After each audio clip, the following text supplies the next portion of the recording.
Fala, gurizada! Então aqui, professor Lauro, pra gente abrir o nosso módulo de figuras de linguagem, cara.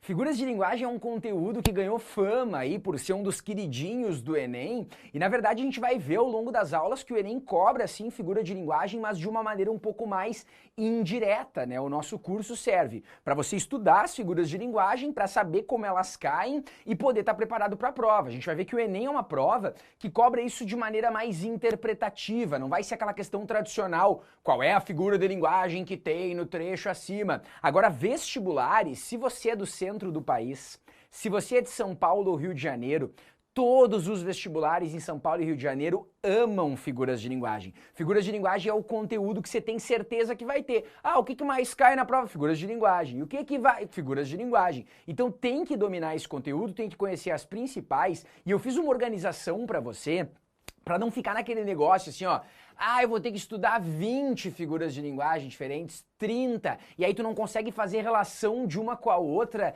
e aí vira só uma memorização. Não dá. Tem que memorizar conteúdo? Vamos memorizar conteúdo, mas vamos fazer isso de maneira prática, de maneira didática, interrelacionando figuras que se aproximam. Qualquer pessoa que for estudar técnicas de memorização sabe que é muito mais fácil a gente memorizar quando a gente relaciona as coisas, quando a gente aproxima. Então eu dividi as principais figuras de linguagem em aulas isoladas para você, e depois a gente faz uma aula mais geralzona, assim, com aquelas figuras mais simples que podem aparecer na prova e que dependem do conceito. Essas primeiras aqui tem que dominar e tem que saber. Hoje a gente vai ver na aula metáfora, metonímia e prosopopeia. São 3 figuras de linguagem que você tem que dominar. Metáfora nem se fala, né, cara? É um troço assim, ó, que você tem que saber pra vida interpretar uma metáfora. Você não pode interpretar sempre as coisas como se elas fossem literais. As pessoas fazem associações metafóricas. Para qualquer texto, vai ler um livro de literatura, você tem que perceber que a construção ali foi uma metáfora. Então a gente vai começar explicando a origem, né, desse conteúdo figuras de linguagem, com a diferença entre sentido denotativo e sentido conotativo. Essa é a introdução do conteúdo. Tá aqui, ó. São usos específicos da linguagem figurada em oposição a uma linguagem literal. A maioria dos alunos não se dá por conta denotação e conotação. Olha só, a denotação é o sentido literal das palavras. O sentido denotativo é a mesma coisa que sentido literal. É quando eu falo camiseta com sentido de camiseta. É quando eu falo cadeira com sentido de objeto para sentar. Agora, quando eu uso as expressões num sentido figurado, eu estou usando a conotação. Eu estou usando o sentido conotativo das palavras. E aí o aluno não se dá conta, cara, que conotação é sentido figurado. E é daí que vem as figuras de linguagem. O que são, né, a imensa maioria? Claro que tem umas figuras de linguagem que são técnicas, que elas não vão dar bola se é literal ou figurado, mas a imensa maioria das figuras de linguagem trabalha com sentido conotativo. Essa é a primeira coisa a se dar conta. Então como é que eu percebo uma metáfora num texto? A primeira coisa que eu vou ver é se as expressões estão sendo usadas em sentido literal ou conotativo. É a primeira coisa. Porque se for sentido literal é denotação, não é linguagem figurada, não é figura de linguagem. Se for conotação sentido figurado, aí sim, figurado, de figura de linguagem. Você já tinha se dado conta disso? Eu tenho certeza que você estudou separado. O que é sentido conotativo e o que é sentido denotativo. Papapá. Aí depois você foi lá totalmente separado. Figuras de linguagem. Por que esse nome? Figuras. Porque vem do sentido figurado. Faz essa associação que tu já começa largando na frente da concorrência. Já de cara, o concorrente não sabe isso. Então quando ele for olhar para uma prova, vamos pegar uma figura aqui que não está na aula de hoje. Conhece hipérbole? Já ouviu falar? Garanto que você gritou aí. Tem uns que gritaram. Hipérbole é exagero. Não, calma. Hipérbole é um exagero figurado. Não é qualquer exagero que é hipérbole. Hipérbole é quando eu falo, eu já te falei mais de 1000 vezes para prestar atenção na aula. É figurado porque não é literalmente 1000 vezes. É conotativamente, figurativamente. Então não é qualquer exagero, não. É o exagero figurado. Você está entendendo onde eu quero chegar? A primeira percepção da figura de linguagem é que ela tem que ser em sentido figurado. Vamos ver então? Quando eu começo aqui, ó, comi um hambúrguer que me deixou enjoado, chamo o Hugo que passa. Aí ele, Hugo, gritou. Você conhece essa expressão, chamo o Hugo? Lauro, chamo o Hugo é Hugo vem cá, que nem ele fez. Não, isso é em sentido literal. O que significa chamo o Hugo em sentido figurado? Será que na sua região, aí onde você mora, usa essa expressão? Eu sou do Rio Grande do Sul e lá é muito comum. Chamar o Hugo é uma metáfora para vomitar. Chamar o Hugo é uma associação metafórica, figurativa aqui. Chamo o Hugo que passa, tô enjoado, chamo o Hugo. Vomitar, professor, por que isso? Cara, eu não sei direito, mas você já viu o som de um vômito? Eu não vou fazer aqui, vou fazer papel de ridículo, né? Mas eu vou fazer. Você vai vomitar, vai dar o som, né? Aqui assim, então eles fazem Hugo. Deve ser isso, Hugo. Ridículo, né? Eu acho que não tem nada a ver. Hugo. Não, nada a ver, ridículo. Mas é uma expressão, chamar o Hugo, que significa figurativamente isso. Você tem que saber de cor que chamar o Hugo é uma expressão para vomitar? Claro que não. Você tem que reconhecer que esse personagem interpretou chamar o Hugo de sentido literal, mas que a intenção do outro personagem era sentido figurado. Assim como aqui, ó. Devemos proteger a infância porque as crianças são o futuro da pátria, pois a pátria tá frita. Com um futuro tão pequeno, a pátria tá frita não é literalmente frita, né? Eu não vou colocar numa frigideira a pátria e vou fritar. Claro que não. É no sentido figurado, então isso é uma construção metafórica. Essa é a percepção que você tem que ter. Uma construção figurada. E aí, quando a gente entende isso, a gente consegue ir para a primeira figura de linguagem, metáfora. Consiste na analogia efetuada entre dois seres ou objeto sem o uso de conectivos, isto é, uma analogia implícita. Na prática também está relacionada a praticamente qualquer tipo de uso de linguagem figurada, tudo é metáfora. A primeira coisa é aqui, ó. Alguns alunos começam estudando figura de linguagem pela figura comparação. Vamos começar estabelecendo isso. Comparação não é figura de linguagem. Não. Comparação é um recurso linguístico formado por uma oração subordinada adverbial comparativa ligada a uma oração principal. Quando eu digo assim, Lauro, isso aí que tu tá explicando é que nem tal coisa. Quando você compara isso que tu tá explicando é que nem tal coisa, você está usando o recurso da comparação, mas não é uma figura de linguagem, porque você não está comparando figurativamente, é em sentido literal. Então você não precisa estudar figura de linguagem em comparação. Você vai estudar o recurso de comparação lá nas orações comparativas. O que você tem que saber é que a metáfora é uma analogia, vamos de novo. O que você tem que saber é que a metáfora é uma analogia efetuada entre dois seres ou objetos sem o uso do conectivo. Ela é implícita. Porque se ela for explícita, ela é literal e não figurada. Ela é uma comparação e não uma metáfora. Então, quando eu vou falar de linguagem figurada, por que vem essa teoria aqui, ó, de que tudo é metáfora? Na prática, veja bem claro, na teoria não. Na prática, tudo que for uso de linguagem figurada se enquadra como metáfora. Olha só. Pelos vales de teus olhos de claras águas antigas, meus sonhos passando vão. Eu perguntaria para você, os meus sonhos, segundo Cecília Meirelles, vão passando pelos vales dos teus olhos de claras águas antigas, literalmente ou figurativamente? É possível os meus sonhos passarem pelos vales dos teus olhos em sentido literal? Não. Como é que os sonhos vão passar pelos vales dos olhos literalmente? É figurado e se é figurado é metáfora. Eu tô fazendo uma associação de sentido figurado numa comparação implícita com outra relação. Acabou. Na prática, numa prova, se ele perguntar se é metáfora para você dizer que não, aquilo tem que estar em sentido literal. O que não é metáfora? Eu estou assistindo a aula do Lauro agora. Eu estou assistindo a aula do Lauro agora não é uma metáfora porque é uma frase em sentido totalmente literal. Olha que barbada. Meu partido é um coração partido e as ilusões estão todas perdidas. Me empolguei. Os meus sonhos foram todos vendidos, tão barato que eu nem acredito. Eu nem acredito. Chega, olha pra mim. O meu partido é um coração partido. Resposta rápida. O meu partido pode ser literalmente um coração partido? Não. Então é figurado. Se é figurado é metáfora. Pronto, velho. Pronto. Mas professor, a metáfora... Não, a metáfora é a aplicação do sentido figurado. Você não vai encontrar questões de vestibular que peçam para você a percepção de uma metáfora e ter uma aplicação de sentido figurado que não se constitua numa. Então, relaxa. A ideia de que tudo é metáfora é que existem várias figuras de linguagem que são metáforas mais aprofundadas. Mas se ele perguntar se é metáfora, tá certo também. Grava esta informação. para marcar que algo não é metáfora em uma prova só se estiver em sentido literal. Combinado?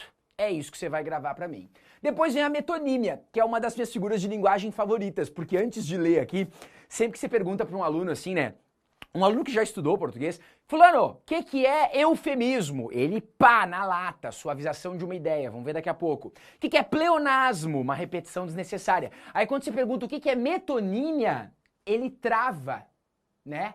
E ele não consegue dizer o conceito, ele diz assim, metonímia, deve ter uns aí pensando atrás da câmera, atrás da TV, metonímia é tipo, eu adoro ler Machado de Assis. Porque não é o Machado de Assis que eu leio, e sim o livro do Machado de Assis. Professor, metonímia é tomei 2 xícaras de café, porque eu não tomo a xícara, eu tomo o café que tá dentro dela. Então isso é metonímia. Mas eu pedi para tu me dizer o conceito, não os exemplos. Qual é o conceito? O que é metonímia? Responda em uma frase. Aí o cara fica assim, ó. Metonímia é tipo ler Machado de Assis. É tipo tomar xícara de café e não consegue dar o conceito. Então aprende o conceito comigo. Consiste na substituição de um vocábulo por outro, com o qual está intimamente relacionado, existindo uma relação de contiguidade entre ambos. Uma coexistência semântica. E o cara vai dizer assim, professor, lascou. Lascou, para com isso aí, professor. Contiguidade. Metonímia é uma relação de contiguidade. Eu não sei o que é contiguidade, calma que nós vamos ver. Na prática, é um tipo específico de metáfora entre 2 elementos que estejam internamente relacionados. Essa é a sacada. A metonímia é um tipo específico de metáfora entre 2 elementos que estão relacionados. Então tu pega o exemplo que eu dei aqui, para as pessoas que já ouviram falar em metonímia, né? Eu adoro ler Machado de Assis. Você concorda comigo que é uma associação figurativa? Porque eu não estou literalmente lendo o Machado de Assis, eu estou figurativamente, então é um tipo de associação metafórica. Só que é uma metáfora específica, porque o Machado de Assis e o livro dele não são 2 coisas completamente aleatórias, são 2 coisas que estão intimamente relacionadas. A essa metáfora específica entre 2 elementos intimamente relacionados, se dá o nome de metonímia. Simples assim. Então, se você quer aprender na prática, porque você não tem que saber, eu quero aprender figuras de linguagem para dar aula de figuras de linguagem, vai fazer letras. Faz como eu, faz o curso de letras, faz mestrado em letras, faz doutorado em letras, você aprende a teoria, você quer saber a prática, você tem que acertar a questão. Na hora de acertar a questão, o que você vai usar não é o conceito teórico, é o conceito prático. Olha aqui, o Bento caiu como um touro no terreiro, olha o exemplo que a gente falou agora há pouco de comparação. O Bento caiu como um touro, tá aqui o como. Não é figura de linguagem, eu tô literalmente dizendo que ele caiu parecido com como um touro cai. Não é metafórico, é comparativo. No terreiro, e o médico veio de Chevrolet, trazendo o prognóstico e toda a minha infância nos olhos. O médico vir de Chevrolet, ele não vem diretamente de Chevrolet, ele vem em um carro da marca Chevrolet. Isso é metonímia, uma relação metafórica entre 2 termos que estão muito próximos. Também tem aqui, quantos quilos ela come por dia? Quilos? Não sei, mas ela é boa de garfo, meu velho. Ninguém come quilos. Professor, eu como sim. Não. Professor, eu como 1 quilo de comida no meu pratão assim, o senhor tem que ver. Não. Eu tô falando que tu não come diretamente os quilos. Tu come a comida e essa comida pesa alguns quilos. Essa comida faz você ganhar alguns quilos. Então isso é uma relação metonímica. Botei aqui pra ti saber identificar numa tirinha. Eles sabem, posso sentir seus olhares me julgando. É como se tivesse escrito na minha testa. Ficarei marcado pra sempre como aquele cara do... É só a amostra de fezes? Pá, o cara tem que fazer exame, tem que levar lá, fica naquela constrangimento e a pessoa vai lá e grita, né? Ninguém merece. O que eu quero é aqui, ó. Posso sentir seus olhares me julgando. Deixa eu perguntar, olhares julgam? O que você acha? Né? O cara vai dizer assim, bota uma foto do gato lá. O meu gato ele não morde, mas ele julga. Aí tá o gato aqui assim, né? Com aquele olhar de julgando. Gato, adoro gato, meu Deus. Aí o bicho tava assim, ó, o que esse cara quer aqui, ó, julgando? Meu gato julga. Manda foto do seu gato pra mim te julgando que eu quero ver. Pergunto, olhares julgam? Não. É a pessoa que julga através do olhar.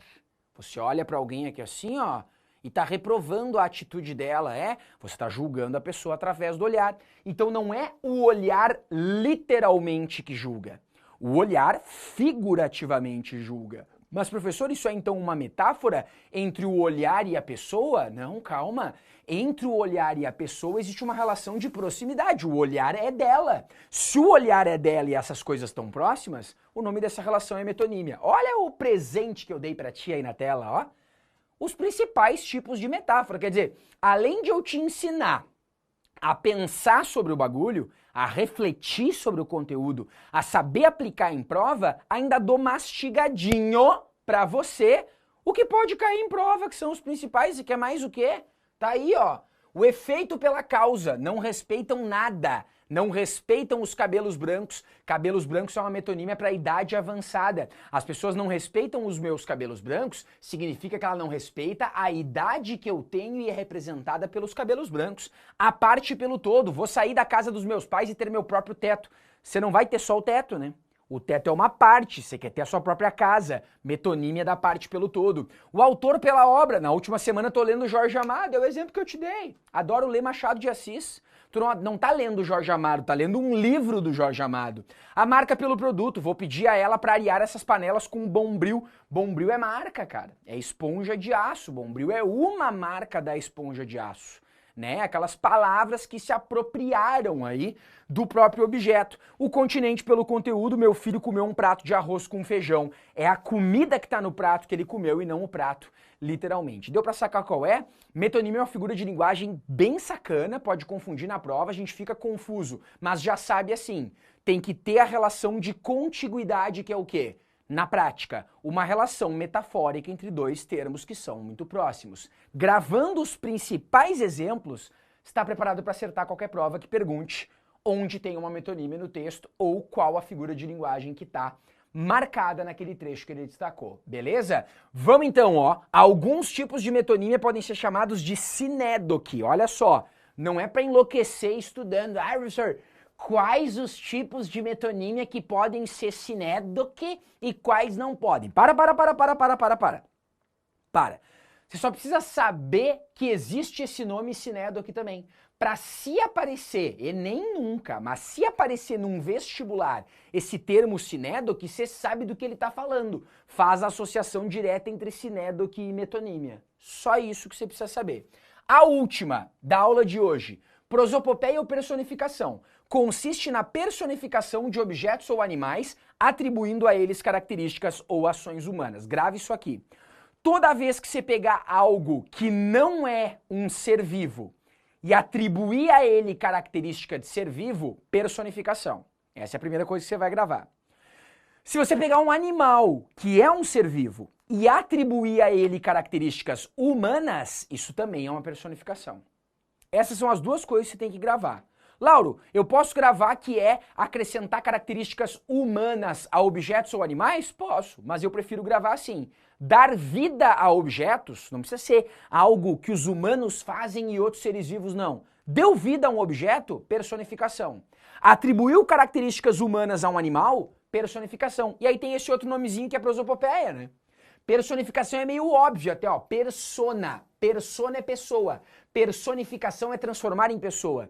Prosopopeia é o nome que você tem que gravar, tá? Olha o exemplo que tem aqui. Não baixava aquela estrela porque tão alto luzia, e ouvia na sombra funda responder que assim fazia, para dar uma esperança mais triste ao fim do meu dia. Nesse poema, Manuel Bandeira está dizendo que ele ouviu a estrela, você viu, ó? Não baixava aquela estrela porque tão alto luzia, e eu ouvia na sombra funda, eu ouvi ela. Se eu ouvir a estrela, eu estou atribuindo à estrela a capacidade de falar. Estou atribuindo característica humana a algo que não é humano. O cipestre inclina-se em fina reverência e as margaridas estremecem sobressaltadas. Tem como um cipestre se inclinar fazendo reverência? Não, o cara tá olhando o vento balançando lá e o cipestre foi assim. Ele tá fazendo uma associação figurativa, uma figura de linguagem da posição do cipestre. Isso é o cipestre se inclinando. Personificação, adquirindo características de ser vivo, de seres humanos. E as margaridas estremecem sobressaltadas. Imagina a margarida estremecendo. Ela provavelmente está balançando com o vento e ele está interpretando como se ela estivesse tremendo, que é a característica de um humano fazer. Então a humanização dessas margaridas é a representação da personificação. E aí um último detalhe que eu quero te mostrar é como a personificação é um elemento muito usado na publicidade, cara. Tu dar vida aos objetos, dar vida aos alimentos, dar vida ao teu produto é uma coisa que cativa as pessoas, que é o que fez aqui, ó, os M&M's nessa propaganda, né? Então eles estavam lá no teu armário, ó, como se estivessem pegando os objetos que estão lá. Dar vida a esses elementos faz com que chame a atenção do público, faz com que se caracterize. E aí você pode ver que a personificação ela vai estar nas pequenas coisas, né? Por exemplo, você que tem animal de estimação, eu tenho certeza que você personifica ele. Eu tenho certeza que você vai falar assim, professor, mas o meu cachorro me entende, ele conversa comigo. Cara, eu tenho certeza que ele te entende, mas ele não conversa contigo. Conversa, o meu cachorro tem uma palavra que eu falo, ele ouve, e aí ele vem lá. Você está fazendo o quê? Personificando o comportamento. Você diz para as pessoas, o meu cachorro é como se fosse da minha família. O meu gato é como se fosse da minha família. Aliás, né, você gosta mais dele do que algumas pessoas da tua família, mas não diz isso, né? É como se fosse da família. Claro, você está tratando ele como uma pessoa. Está tratando ele como um ser humano. Isso também é uma personificação. Poderia cair numa prova uma interpretação de texto como um todo, em que as pessoas tendem a personificar os seus animais de estimação. Figura de linguagem tranquila de perceber na prova, mas tem que saber os dois nomes, né? Além da personificação, lembra pra mim da prosopopeia. Fechado, galera? Aula tranquila, 3 figuras de linguagem só. Sei que você vai estar pensando assim, cara, só 3, mas são um monte. Lembra, a gente fez uma relação de hierarquia. As principais figuras de linguagem eu vou trabalhar 3 a 3 contigo. Em outra aula a gente deixa aquelas figuras que são mais diretas de serem aplicadas. Eu tenho certeza que você vai estar muito mais bem preparado para a prova assim. Beleza? Vou provar para você nas próximas aulas que essas que a gente está trabalhando são as que mais aparecem e você vai finalmente entender que não é para sair decorando 30 figuras de linguagem de qualquer jeito, como se todas tivessem a mesma presença em prova. Tem que priorizar as que mais caem, tem que memorizar essas para garantir mais acertos na prova. Valeu, galera! Ficamos por aqui, nos vemos na próxima com mais figuras de linguagem daqui a pouquinho, logo na sequência do nosso módulo. Valeu, beijos!